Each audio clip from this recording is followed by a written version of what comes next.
How the audit is planned and performed. First is how the audit is planned. Audit is planned. It begins with the role of the audit engagement partner. He is responsible for conducting a meeting with the audit team and briefing them. The second is planning meeting with the client and or with the audit committee of the client. Audit committee is comprising of those charged with government. And third is engagement team briefing after the meeting with the audit committee. Partner will communicate the risky areas to the team to focus on or giving the direction. The third is first year audit is different from the repetitive audit, and planning is more complex and need more time due to first year audit. Next is the use of analytical procedure, comparison, trend analysis and ratio. Comparison is with the current year versus the previous year or with the industry average. And last is risk assessment. So the key points in the planning is the role of the engagement partner. The second is the planning meeting with the client audit committee. Third is engagement team briefing. Fourth is the first year audit. First year audit planning is different, and first year audit is more risky than recurring audit.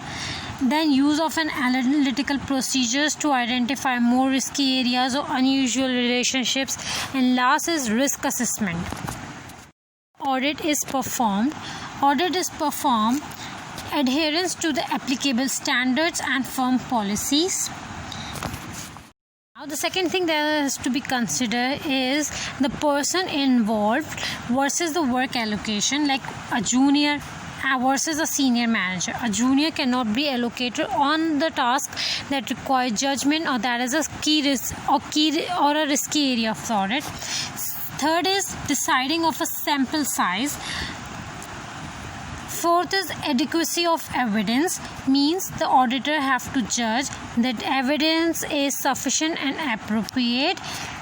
The fifth is judgment. Throughout the audit, including even the setting of materiality, auditor have to decide the materiality level so that adequate evidence is obtained.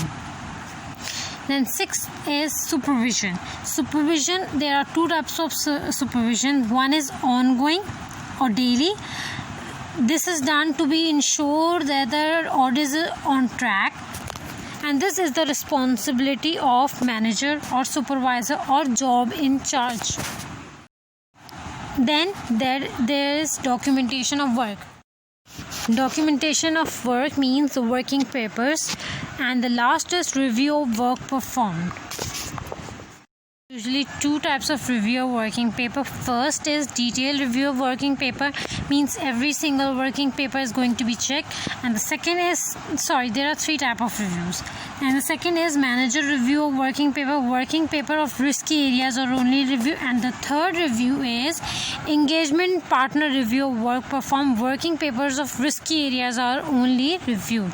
So how audit is performed? What are the key elements? First is adherence to the applicable standards, IESBA and the firm policy. Second is the right person allocation to the work. Junior versus manager versus senior versus the senior personnel. The third is the sample size. The fourth is adequacy of evidence. A judgment is to be made that evidence is sufficient and appropriate. Fifth is judgment. Judgment is when management